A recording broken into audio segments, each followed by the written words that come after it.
বং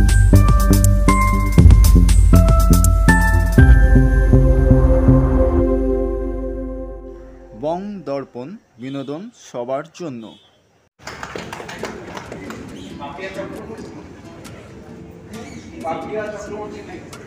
সুকন্যা ঘোষ, সুকন্যা ঘোষ,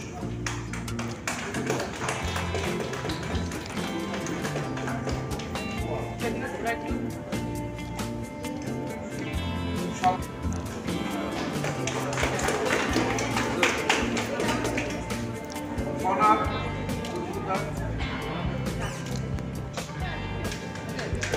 দত্ত,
বং দর্পণের পর্দায় আপনারা দেখছেন রংপাঞ্চির চতুর্থ বার্ষিক প্রদর্শনী।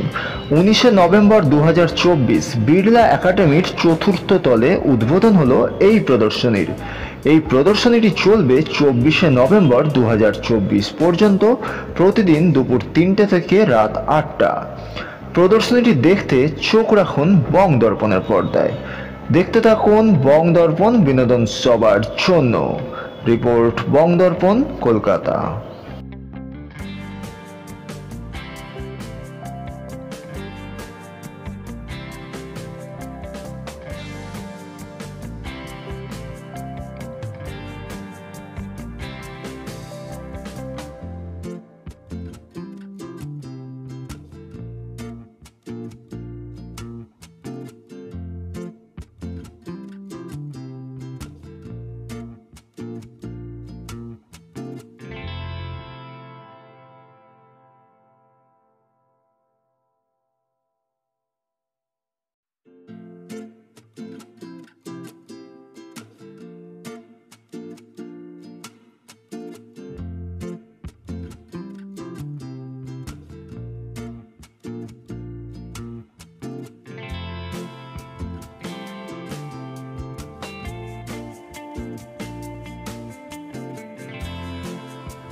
আমি আর্টিস্ট সন্তোষ কেশরী। আমার দুটো নতুন কাজ আমি দিয়েছি। আমি বেসিক্যালি সিটি নিয়ে করি আর কলকাতার নস্টালজিক ব্যাপারটা নিয়ে করি। দুর্গা সিরিজেও আমার চলছে এখন। এটা সিরিজে একটা নতুন ছবি ওয়াটার কালার, সেটা দুটো লেডি দাঁড়িয়ে আছে ওই দুর্গার সামনে। ওই মুডটা ধরার চেষ্টা করেছি, ওই কালার ফ্লোটা রেখে আমি করেছি। আর এটা আমার সিটি সিরিজে সেকেন্ড সিরিজ।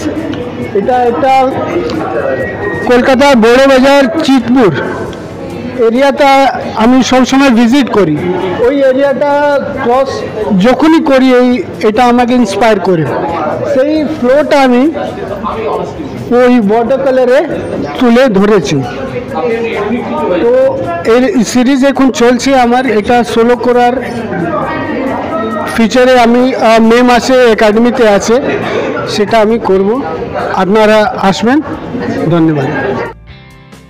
রংপাঞ্চির এই প্রথম এক্সিবিশনে আমি এলাম। এটা অ্যানুয়াল এক্সিবিশন, এটা চতুর্থবারের এক্সিবিশন। এই এক্সিবিশনে অনেক কাজ আমি দেখলাম, প্রত্যেকটা কাজ একটু অন্য মাত্রার। এখানে ম্যাক্সিমাম আর্টিস্টকে আমি চিনি, তারা দীর্ঘদিন ধরে খুব ভালো ভালো কাজ করছে। ওদের প্রত্যেককে আমার তরফ থেকে শুভেচ্ছা জানাচ্ছি, এবং এরা এত ভালো ভালো কাজ দীর্ঘদিন ধরে কাজ করছে। আমি এটা আগেও বলেছি যে একটা এক্সিবিশনে এলে বিভিন্ন আর্টিস্টের বিভিন্ন রকমের কাজ সত্যি পীড়া দেয়, এত ভালো ভালো কাজ যেটা ভাষায় প্রকাশ করা যায় না। আমি আমার পক্ষ থেকে রংপাঞ্চির সকল শিল্পী বন্ধুদের অন্তরের শ্রদ্ধা ভালোবাসা জানাচ্ছি। এরা আরও কাজ করুক, আরও ভালো ভালো কাজের অপেক্ষায় রইলাম। খালি কলকাতা পড়ে থাকলে হবে না, আমি চাইছি সে সারা ভারতবর্ষে এদের এক্সিবিশন হোক এবং শ্রীবৃদ্ধি হোক।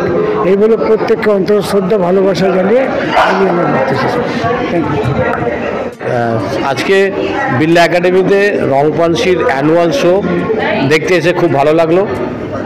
অ্যাজ এ গেস্ট আমি এসেছিলাম এবং এইটা ওদের চতুর্থ শো। আমি প্রথমবার এলাম সৌম্যর ডাকে। তা এখানে অনেক রকমের কাজ আছে এবং ওদের নামটাও খুব ইউনিক, রংপাঞ্চি। তা আমার নামটা শুনে বেশ ভালো লাগলো, যে ভদ্রলোক ওদের টিচার নামটা দিয়েছে, তানকেও বললাম যে খুব ভালো।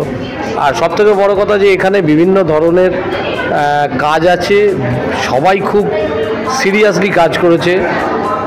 খুব ভালো লাগলো যে খুব দায়সারা কাজ নেই, যে যেটা চেষ্টা করেছে খুব ভালোভাবে করেছে। তার মধ্যে কিছু কিছু কাজ খুব আউটস্ট্যান্ডিং, আর ওভারঅল অনেক মিডিয়ামে কাজ আছে, কিন্তু কাজ রংপাঞ্চির এক্সিবিশনটা খুব ভালো। আশা করি সবার খুব ভালো লাগবে। ওয়াটার কালার এখানে আমি যে সামনে দাঁড়িয়ে আছি, এটা কি নাম আমি জানি না, হ্যাঁ যাই হোক সন্তোষের কাজ। ও ওয়াটার কালারটা খুব স্মার্ট করছে। আমি ওকে জিজ্ঞেস করলাম তো বলে ইন্ডিয়ান কলেজের ছিল, কিন্তু ওর কাজের একটা আলাদা মজা আছে, যে এই রাফনেস বা এই ব্যাপারটা, এটা আমার খুব ভালো লেগেছে। এই কাজটা এবং এই কাজটা, দুটো কাজের মধ্যে একটা মুন্সিয়ানা আছে ওর, ব্রাশিং থেকে কালার সিলেকশন থেকে। এছাড়াও অনেক ভালো ভালো কাজ আছে, শুধু এটা না, অনেক ভালো। দেখো অয়েল অ্যাক্রিলিক তো আমরা দেখি স্বাভাবিক, এর মধ্যে কিছু মিক্স মিডিয়া আছে, কিছু ক্লে ওয়ার্ক আছে, কিছু পেপার পাপের কাজ আছে, কিছু গ্রাফিক্সের মতো কাজ আছে, ড্রয়িং নির্ভর কাজ আছে।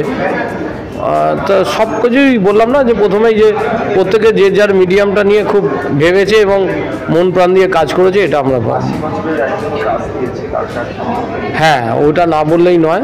একজন এখানে এসে আলাপ হলো ভদ্রলোকের সঙ্গে, যে ওনার 80 বছর বয়স এবং এই 80 ইয়ার্সে উনি কিছু বটল আর্ট করেছেন এবং একটা দুর্গা করেছেন।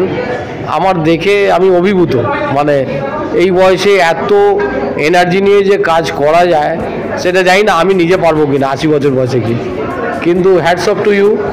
এত সুন্দর কাজ করছেন এবং এই কাজগুলো করে যান। সামনের বছর আবার দেখবো আপনার কাজ। Thank you. আমি Rathindranarayan Chakraborty. Age about 80 plus প্রায়। তো মাসটা 6 হচ্ছে একজনের কাছে শিখছি। আমার মেয়েদেরকে করে ইন্ট্রোডিউস করে দিল।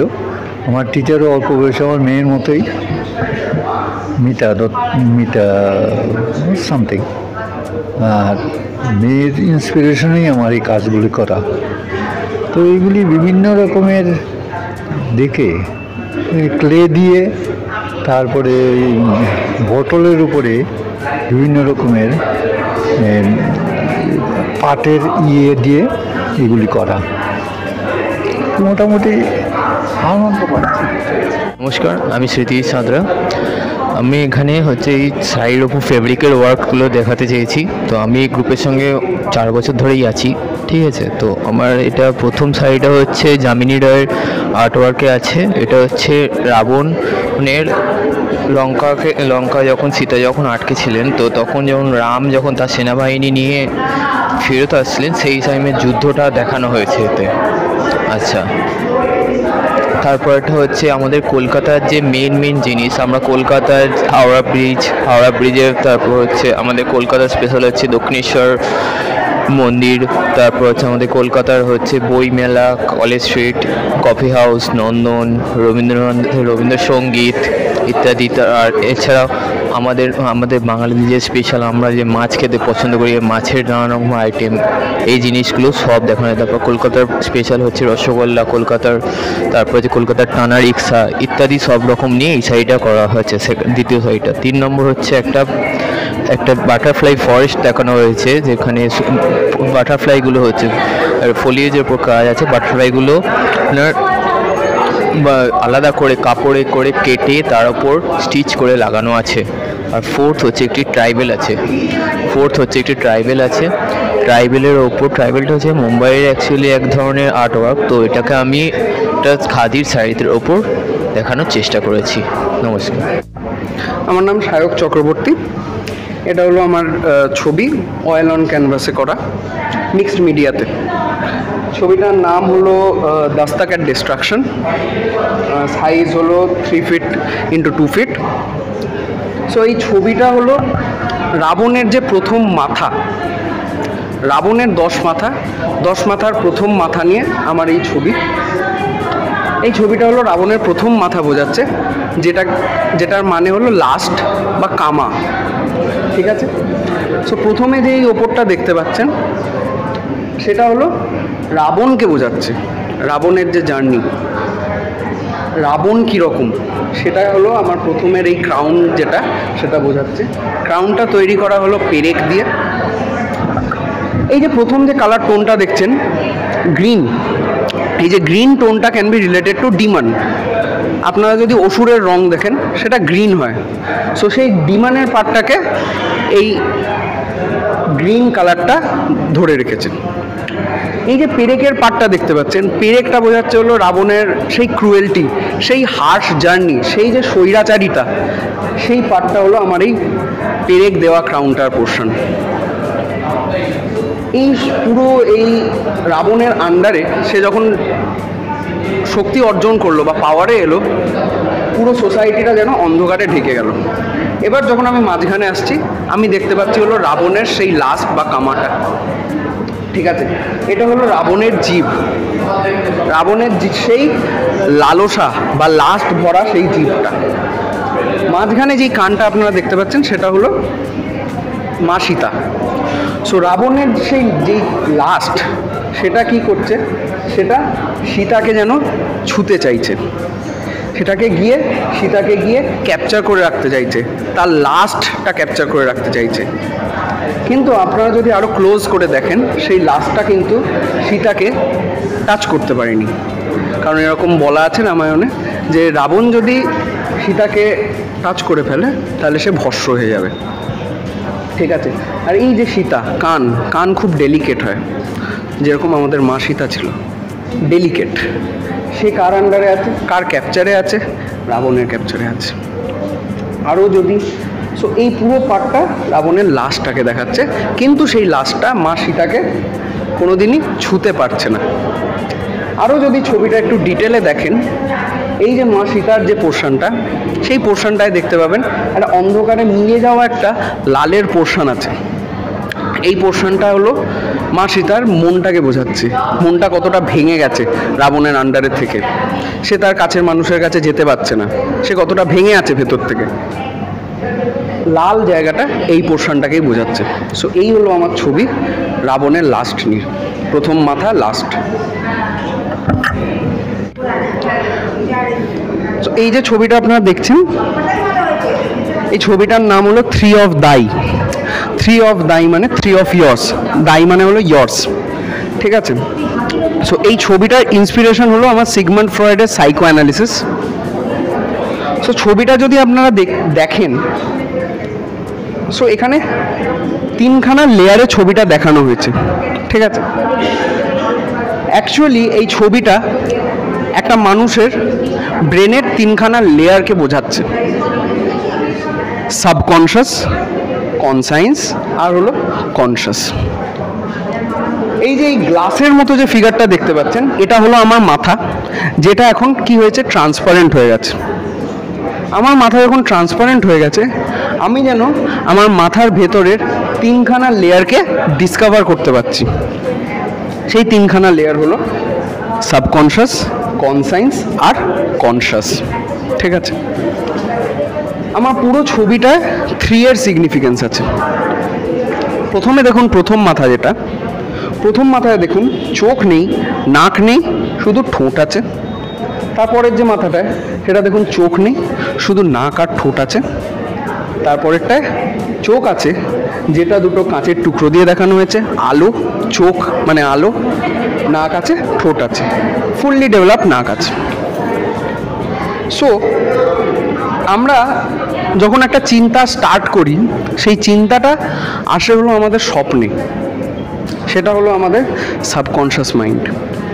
আপনি ধরুন যখন কোনো খাবার খাচ্ছেন, ফার্স্ট যে টেস্টটা সেটা আপনি আপনার জিভ দিয়ে পান, যেটা কি আপনার মুখ দিয়ে পান।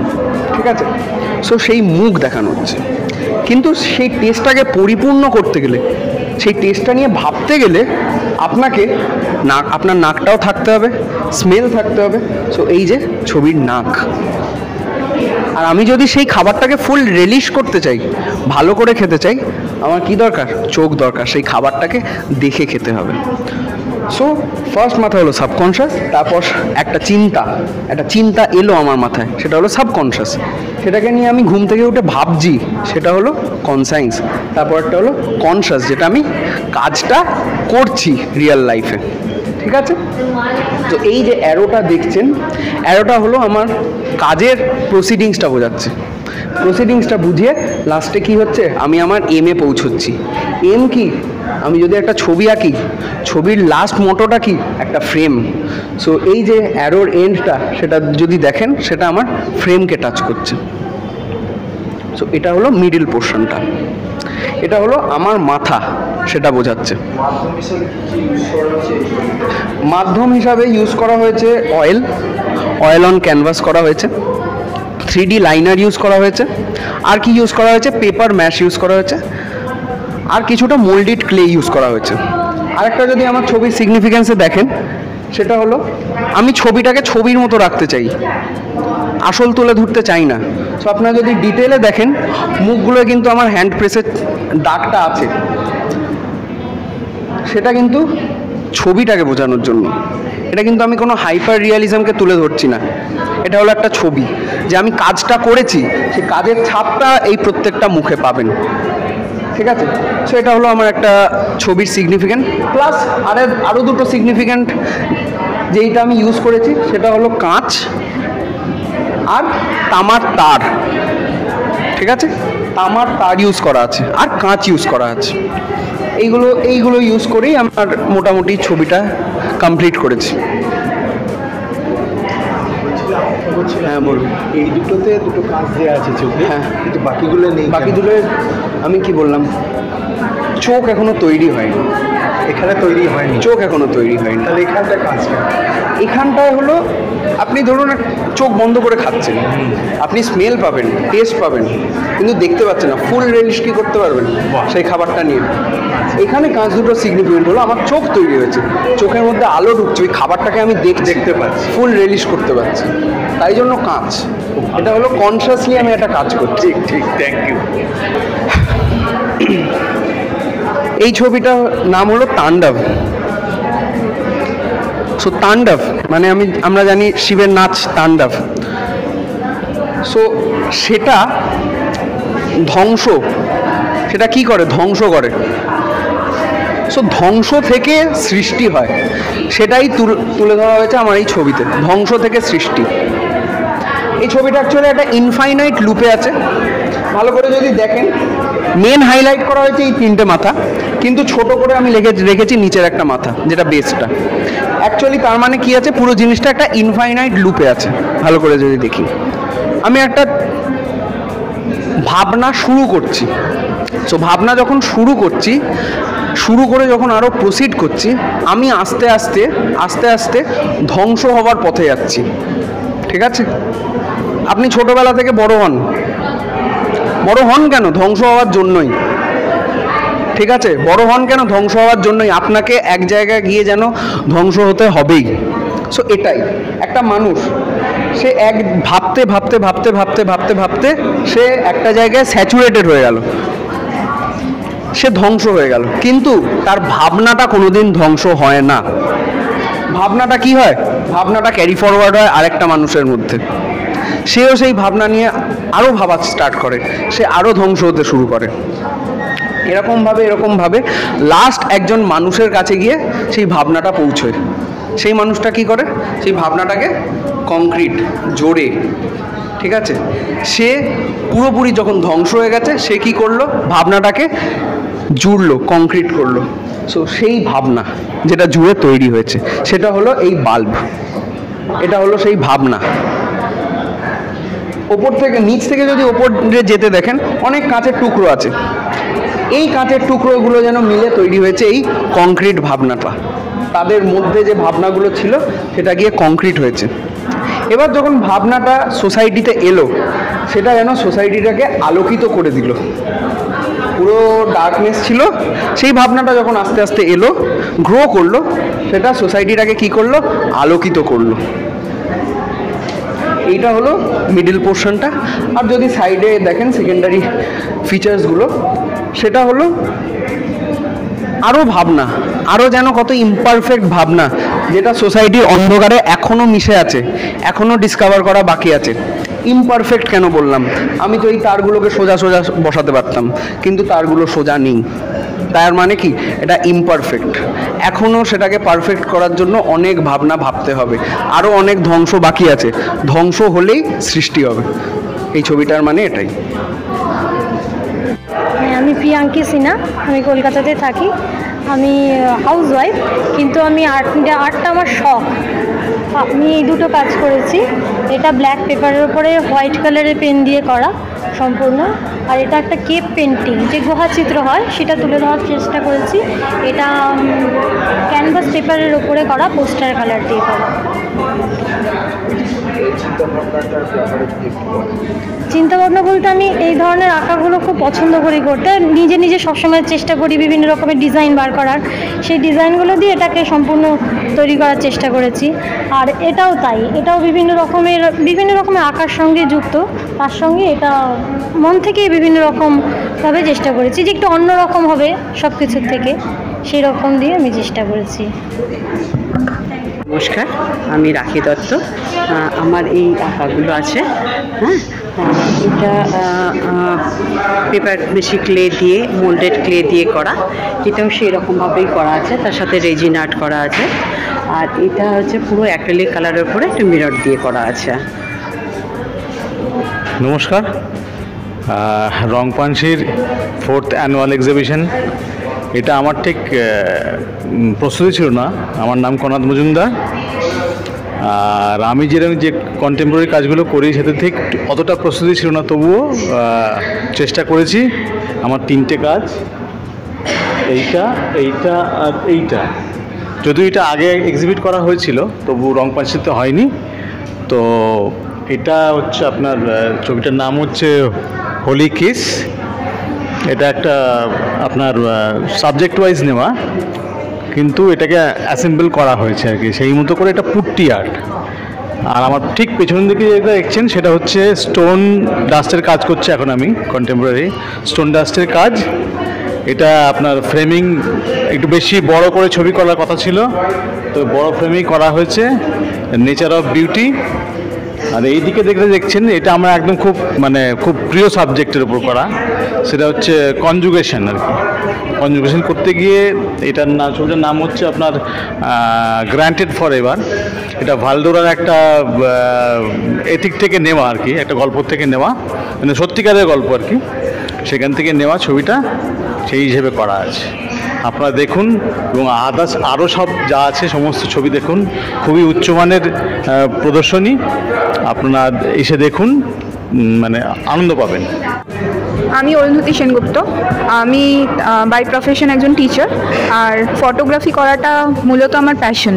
তো এই যে 3টে ফটোগ্রাফি, সেই 3টে ফটোগ্রাফি মূলত আমার মাকে উদ্দেশ্য করে আমি করেছিলাম। এইটা আমি নামকরণ দিয়েছি সুইট মেমোরিজ অফ চাইল্ডহুড, কারণ যখন আমি স্কুল থেকে ফিরতাম তখন এইটা cotton candy seller on the sea beach. তো যখন স্কুল থেকে ফিরতাম তখন মা প্রায়শই মাকে বায়না করতাম যে কটন ক্যান্ডি কিনে দেওয়ার জন্য। তো সেই সময়টাতে দেখা যেত যে মা বারণ করতো বিভিন্ন সুগার কন্টেন্টের জন্য। তো এইটা যখন সি বিচ আমি বসেছিলাম, এনাকে দেখে আমার মায়ের কথা ভীষণ মনে পড়ছিল। তো এই ছবিটা মূলত মাকে ডেডিকেট করা, যে সুইট মেমোরিজ অফ চাইল্ডহুড, যে cotton candy is totally related with our childhood memories. এই ছবিটা তোলা হচ্ছে মেঘালয়তে। আমি এটার নামকরণ দিয়েছি সেরেনিটি ইন দ্য কাসকেডিং ওয়াটার্স, কারণ কি মায়ের কাছে যেরকম আমরা একটা স্নিগ্ধতা অনুভব করি, সেরকমই এই ওয়াটারফলসটার সামনে গিয়ে মনে হচ্ছিল যে নেচারের চারিদিকে ভিড়, সেই ভিড়ভাট্টার মধ্যেও অদ্ভুত ধরনের একটা কামনেস আমরা যেন ফিল করছি। এই ছবিটা সেটাকে ইমপ্রেস করছে। আর ওপরে যেটা ছবিটা, সেটাকে হচ্ছে blend of adventure and tranquillity. Adventure here reflects the sea waves adventure, আর tranquillity is reflected through the horses. কারণ কি দেখা যাচ্ছে যে চারিদিকে সি ওয়েভসের মধ্যে একটা আলাদা ধরনের অ্যাডভেঞ্চার, তার মধ্যে শান্ত করে যেই হর্সগুলো দাঁড়িয়ে আছে সেটা যেন আমাদের নিজেদের মনের ভেতর যেটা চলে, এবং মনের বাইরে আমরা যেভাবে আমাদের প্রতিদিনের চ্যালেঞ্জেসগুলোকে, অ্যাডভেঞ্চার্সগুলোকে যেভাবে আমরা ওভারকাম করছি, সেটা যেন এটার মধ্যে আমি রিফ্লেকশন কিছুটা পেয়েছিলাম। তো মূলত এই 3টে ছবি টোটালি আমার মাকে ডেডিকেট করা। আমি আমার মাকে হারিয়ে ফেলেছিলাম 2020-তে। তো তারপর থেকেই আমার এই প্যাশন ফর ফটোগ্রাফি, তো সেটা শুরু করেছিলাম আমার মাকে দিয়ে। নমস্কার, আমার নাম সমল রায়। আমার এই 3টে পেন্টিং আছে, 3টেই অয়েল অন ক্যানভাস আছে, কিন্তু তার সাথেও আরেকটা ইন্টারেস্টিংলি আমি এখানে কথা বলতে চাইছি যে আমি যেহেতু রাস্টিক মিডিয়ামের ওপর কাজ করে থাকি, বরাবরই আমার ইন্টেনশন থাকে যে এনশিয়েন্ট ইন্ডিয়াকে তুলে ধরা। তো যেখানে রাস্ট থাকবে, যেখানে সেই মাধুর্যটা থাকবে, যে রাস্টিক একটা লুক, তো সেই জিনিসগুলোই আমি তুলে ধরেছি। যেরকম এখানে দেখা যাচ্ছে যে শিবের এই কানটা ঠিক আছে, কিন্তু এটা ভেঙে গেছে, সেই জিনিসটাকেও আমি এখানে রিপ্রেজেন্ট করেছি। হ্যাঁ, দেখা যায় তার সাথে এই ফ্রেমগুলো যেগুলো দেওয়া হয়েছে, এই ফ্রেমগুলো আমার ক্রিয়েশন, আমার নিজস্ব ক্রিয়েশন। কারণ যে ফ্রেমের যে টেক্সচারগুলো আছে সেগুলো ওই ছবির সাথে ম্যাচ খাওয়াতে হবে, কারণ কোনো ফ্রেমার এটা করতে পারবে না। অ্যাজ ওয়েল অ্যাজ এই দুর্গাও, এটা হচ্ছে মা দুর্গা, কিন্তু মা দুর্গার যে এই যে কপারের যে ভেঙে যাওয়াগুলো, যে যে জিনিসগুলো, সেই জিনিসগুলো আমি তুলে ধরেছি। তার সাথে এই যে ফ্রেমের যে টেক্সচার, এগুলো আমার ওন ক্রিয়েশন প্রত্যেকটা। নমস্কার, আমি মৌমিতা দত্ত। আমরা রংপানসির গ্রুপের আমরা সবাইকেই শুভেচ্ছা জানাই। সবাই অনেক পরিশ্রম করে আজকের এই পেন্টিং, আজকের এই আমাদের অনুষ্ঠান, সবাইকে শুভেচ্ছা জানিয়ে আমি আমার এই পেন্টিংটা সম্পর্কে একটু কিছু বলবো। এটা আমি নেচার নিয়ে বিশেষত কাজ করতে চেয়েছি। প্রকৃতিতে নানা রকম জীবজন্তু, তাদের প্রত্যেকের আলাদা আলাদা ক্যারেক্টার। তো এরা যে নিজেরা কি সুন্দর প্রকৃতির মধ্যে, জলের মধ্যে খেলা করে, এই যে একটা এতটাই সৌন্দর্য, রিয়েলিস্টিক ব্যাপার, এটাকে আমি এখানে তুলে ধরতে চেয়েছি, যে কিভাবে ওরা জলের মধ্যে নিজেদের মধ্যে খেলা করে, চান করে, এইটাকে আমার ছবির ক্যানভাসে ফুটিয়ে তুলতে চেয়েছি মেনলি। রংপানসির 4র্থ বার্ষিক প্রদর্শনী। এই প্রদর্শনীতে স্টুডেন্ট পার্টিসিপেন্টদের সংখ্যা অনেকেই অংশগ্রহণ করেছে। 31 জন পার্টিসিপেন্ট অংশগ্রহণ করেছে।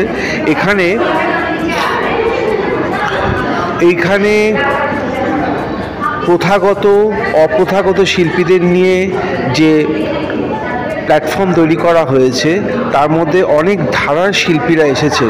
যেমন এসছে ফটোগ্রাফি, যেমন এসছে স্কাল্পচার, মিক্স মিডিয়া, অ্যাক্রিলিক, বিভিন্ন ধারার শিল্পীরা এখানে জমায়েত হয়েছে।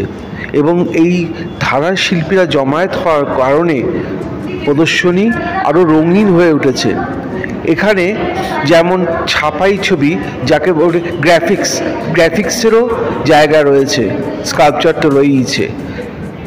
এবারে এই শিল্প প্রদর্শনীতে আমাদের ইচ্ছে আগামী বছরগুলোতে আরও যাতে বড় হয়ে উঠতে পারে, আরও শিল্পী যেন আমাদের এই রং পানসির মধ্যে অংশগ্রহণ করতে পারে, সেটাই আমাদের স্বপ্ন।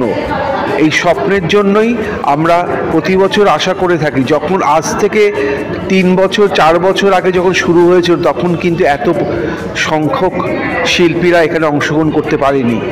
আস্তে আস্তে ধীরে ধীরে শিল্পীদের সংখ্যা আরও বেড়েছে এবং কাজের অনুপাতে কাজের ধরন ধারণ অনেক বেশি উন্নত হয়েছে, এবারে আমার যে পেছনের ছবিটা, এই ছবিগুলো হয়েছে শুধুমাত্র প্রকৃতির ওপর ভিত্তি করে তৈরি করা, প্রকৃতির নেপাল হিমালয়ের ওপর ভিত্তি করে করা।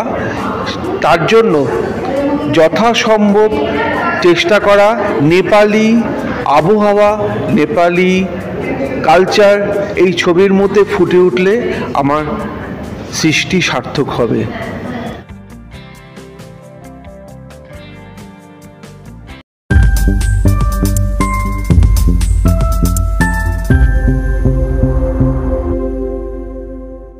বং দর্পণ, বিনোদন সবার জন্য।